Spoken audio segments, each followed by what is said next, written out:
Hello বন্ধুরা, rainbow আর্টে স্বাগত। এসো আজকে এই ছবিটা আমরা আঁকি।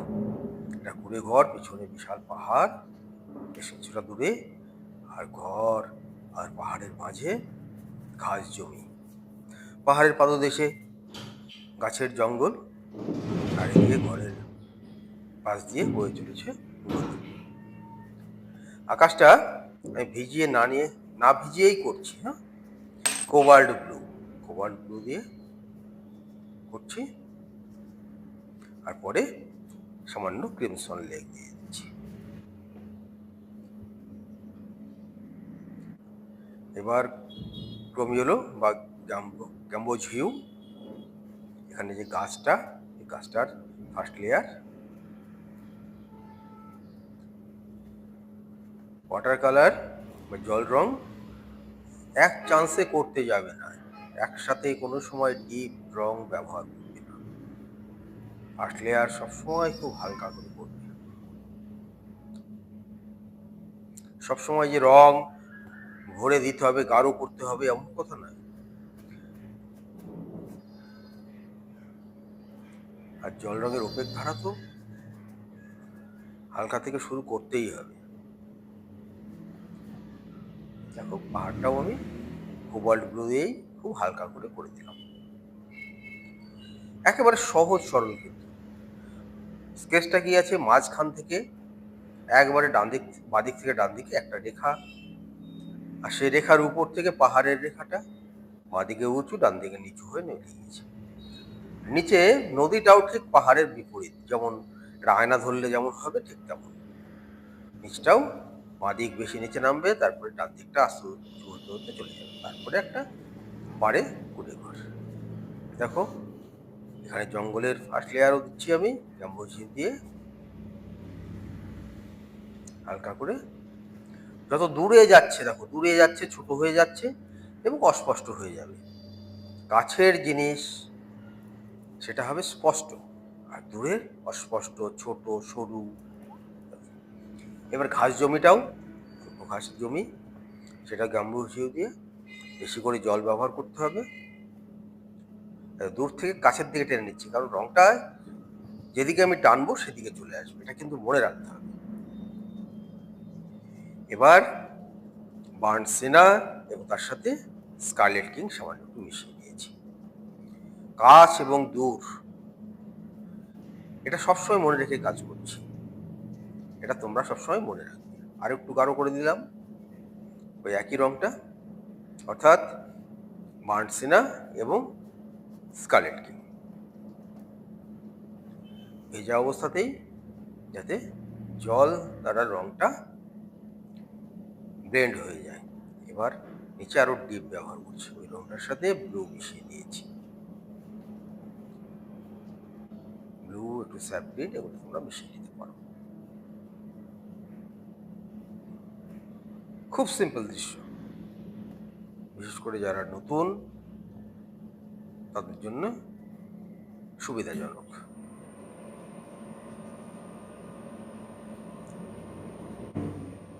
পাড়টা হয়ে গেল। এবার লেয়ারটা, পাহাড়ের লেয়ারটা আমি আরো ডিপ করে দেবো।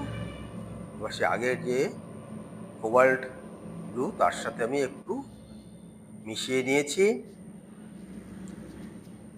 ক্রিমসন লেক এবং সামান্য একটু ব্ল্যাক এর আগে আমি ব্যবহার করি, আজকে ব্যবহার করছি খুব সামান্য। এবার আরেকটু গাঢ়, আরেকটু জল কম দিয়েছি, ব্ল্যাকের পরিমাণ বাড়িয়েছি, ক্রিমসন লেকের পরিমাণ বাড়িয়েছি। ওর সাথে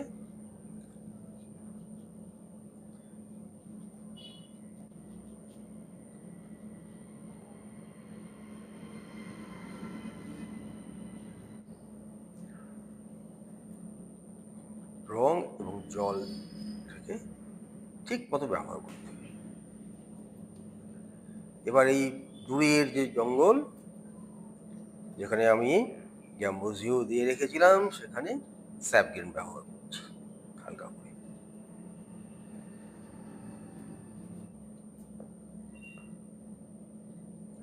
এবার ডিপ, সেটার সঙ্গে ব্লু মিশিয়ে নিয়ে আরো ডিপ টোন দিয়ে দিলাম। জায়গায় সব জায়গায় দিলে কিন্তু হবে না, সব জায়গায় এক হয়ে যাবে। ছেড়ে ছেড়ে রাখবে, দেখবে, শুকানোর জন্য অপেক্ষা করবে। অসন্তুষ্টি একটা থাকে, হলো না বোধহয়, তার ফলে কি হয়, বেশি করে রং দেয়া হয়ে যায়। ধৈর্য হারালে হবে না, ধীরে সুস্থে অল্প অল্প রং দাও আর অপেক্ষা করো, দেখতে থাকো রংটা শুকাক, কেমন আসছে দেখতে থাকো। তারপরে প্রয়োজন মতো আবার কাজটাতেও তাই, তৃতীয় লেয়ার দিয়েছিলাম স্যাপ্লিন দিয়ে, তৃতীয় লেয়ারটা স্যাপ্লিনটাকে ডিপ করে নিয়ে, অর্থাৎ তার সাথে ব্লু মিশিয়ে নিয়ে, ব্লু ক্রিমসন লেক প্রয়োজনে মিশিয়ে নিয়ে।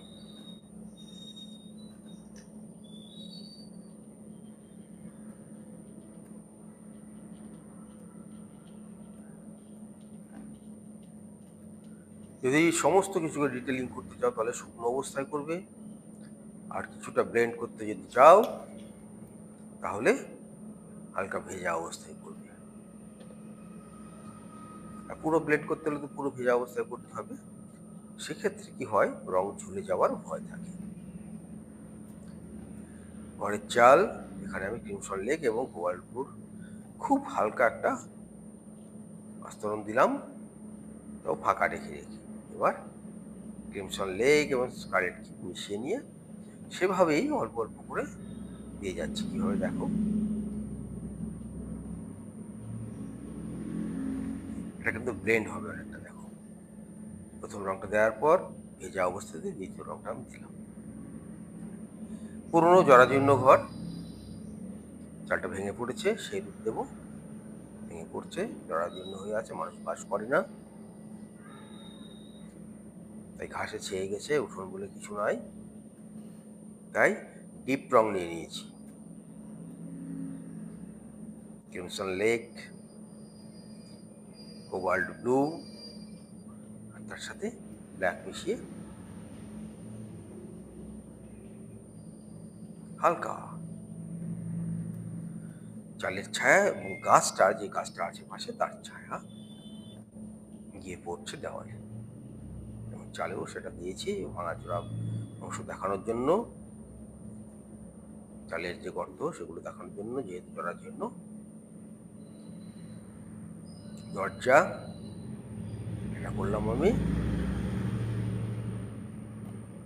বার্ন সিনা এবং ইয়েলো আকার দিয়ে।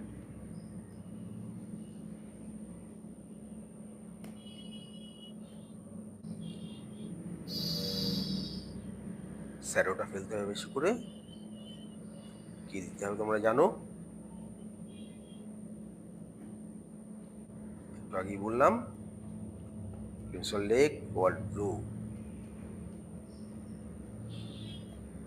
এখানে চালের যে ভাঙাচোরা অংশটা ব্যবহার দেখাচ্ছি, তার সাথে আমি আরো ব্ল্যাক করার জন্য ব্ল্যাক রংটাকে সামান্য ব্যবহার করছি।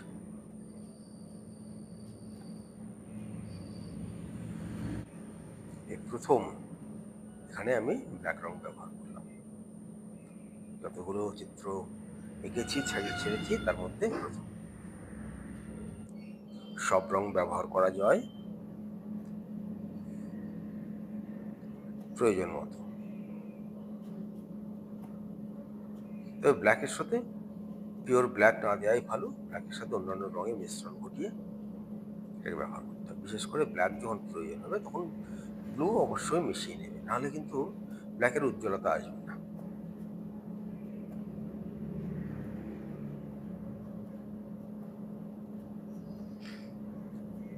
দেখো ভাঙাচোরা রূপটা যাচ্ছে। দরজা ডিপ রংটা ব্যবহার করলাম, ছায়া যেদিকে পড়বে বেশি,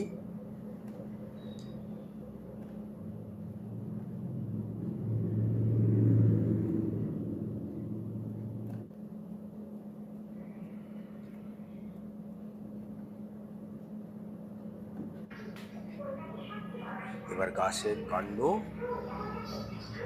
বার্ন সিনা, তার সাথে সামান্য ব্লু এবং স্যাপ গ্রিন মিশিয়ে নিয়েছি।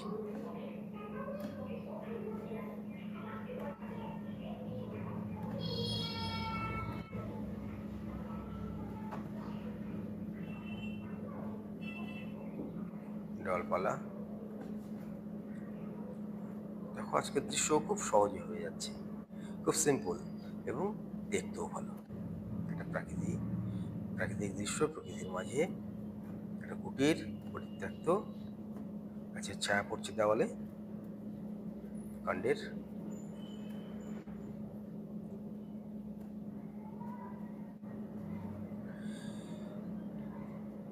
সময় ঘেরা ছিল কাঠের ছোট ছোট খুঁটি আর কাটা তার দিয়ে, সেগুলোর জরাজীর্ণ অবস্থা, বাঁধছি না, তার সাথে সামান্য ইয়েলো আকার মিশিয়ে নিয়েছি। কীভাবে করছি দেখো, একবারে সমানভাবে টেনে দিচ্ছি না, হাইলাইটটা রাখতে হবে, তাই এভাবে দিচ্ছি না। কোনো প্লেয়ার পড়ে গেছে,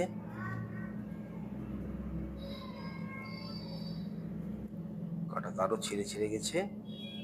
ব্ল্যাক সেট, ওই রংটার সাথে সামান্য ব্ল্যাক এবং ব্লু মিশিয়ে নিলাম, ছায়ার দিকে সেট দিয়ে দিলাম।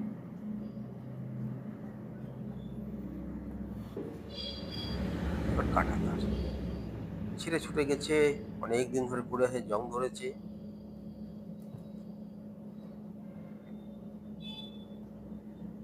এভাবে দিয়ে দেবে তুলের ডগা দিয়ে। তোদের মনে রাখতে হবে কখন কি ব্যবহার করবো। আর একটা প্রবণতা আমার প্র্যাকটিক্যাল ক্ষেত্রে দেখি, হচ্ছে না ভাব, একটা জড়তা থাকে, ছটফটানি থাকে বাচ্চাদের মধ্যে, আর তারা বারবার তুলে ডলতে থাকে, তুলিতে শক্তিও প্রয়োগ করে ব্রাশে। সেটা কখনোই করবে না কাগজের উপরে বারে বারে, কোনো সময় ডলবে না। কি হচ্ছে দেখতে থাকো, একবার দিলে সেটা ভিজে গেছে, সে তার উপরে যদি বারবার ডলো তাহলে ছবিটা তো তৈরি হবেই না, বরং পেপারটা নষ্ট হয়ে যাবে। তুলিতে কোনো সময় চাপ দেবে না। কোন সময় তুলির ডগা ব্যবহার হবে, কোন সময় তুলিটাকে ব্যবহার করব, সেটা প্র্যাকটিসের মাধ্যমে বুঝতে হবে। আর এখানে যেটা বলবো সেটা হচ্ছে কি, যখন তোমাকে বৃহত্তর জায়গায় রং করতে হবে তখন পুরো তুলিটাকে পেটে ব্যবহার করো, কিন্তু সরু অংশ, ছোট অংশ, সেখানে সূক্ষ্ম অংশ, সেখানে ডগা ব্যবহার করো, যেখানে যেমন প্রয়োজন, কিন্তু সব জায়গায় সফটলি, আর বারে বারে কোনো সময় ডলবে না। যদি মনে করো হচ্ছে না, হলো না, তুমি ছেড়ে দাও সেখানে। এবার পেপারটা শুকিয়ে যাক, তারপর ফের বোঝো, দেখো কি করলে কি হবে, তারপর হালকা হালকা টোন দিতে থাকো। আবার শুকালে আবার ধীরে সুস্থ, ধৈর্য হারাবে না। যদি ধৈর্য হারিয়ে গেছে মনে করো, তাহলে রেখে দাও, তখন আর করার প্রয়োজন নাই। রেখে দিয়ে সামনে রেখে দাও, খোলা রেখে দাও, টেবিলের উপরে খাড়া করে রেখে দাও। ঘুরে বেড়াও, খেলা করো, গল্প করো, বই পড়ো, গান শোনো। আবার যখন ইচ্ছা হবে, ঘুরতে ঘুরতে চোখে পড়বে, তখন তুমি বুঝতে পারবে, মাথাটা ঠান্ডা হবে, তখন দেখবে তুমি নিজেই আবার বুঝতে পারবে কি করতে হবে। এগুলো কিন্তু ফলো করবে। অধৈর্য হলে ছবি আঁকা হবে না। প্রতিবিম্ব করছি দেখো, গাছের নিচে গাছের প্রতিবিম্ব, ঘরের দেওয়ালের কাছে সাদা রেখেছি, এদিকের দেওয়ালটা যেহেতু ডিপ আছে এদিকে ডিপ দিচ্ছি, দরজা জানলা রিফ্লেকশন, তারপরে খুঁটিগুলোর রিফ্লেকশন। ফার্স্ট লেয়ার এগুলোরও, এবার আস্তে আস্তে ডিপ লেয়ারে যাব। ওই দূরের পাহাড়ের রিফ্লেকশন, ওয়ার্ল্ড ব্লু রীতিমতো, যেমন ব্যবহার করেছি ফার্স্ট লেয়ার এই পাহাড়ে। দূরের অংশে আমি ডিপ রংটা ব্যবহার করিনি, একটু কেটে কেটে দেবে বাইরের অংশ।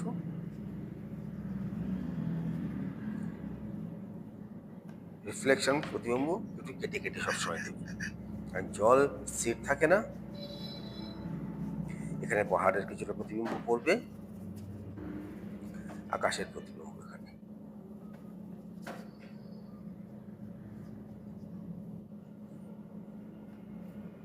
এবার আরো ডিপ,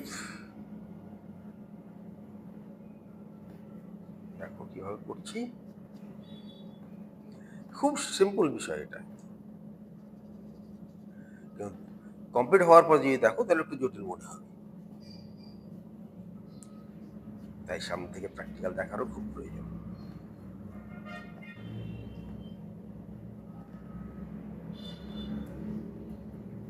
রিফ্লেকশন ফুটে উঠেছে।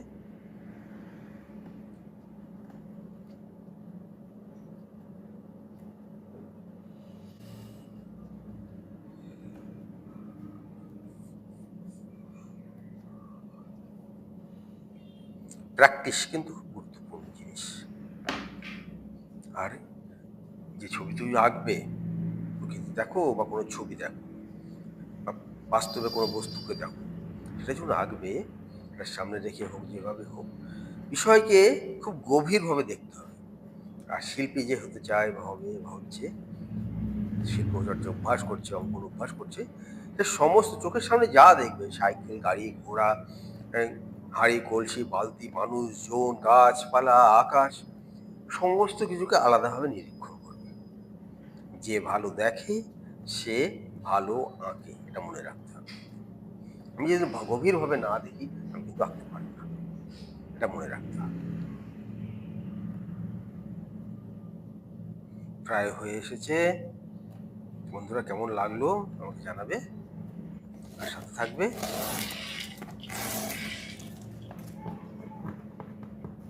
আর নিয়মিত প্র্যাকটিস করতে থাকবে, ধৈর্য রেখে আর বুঝে।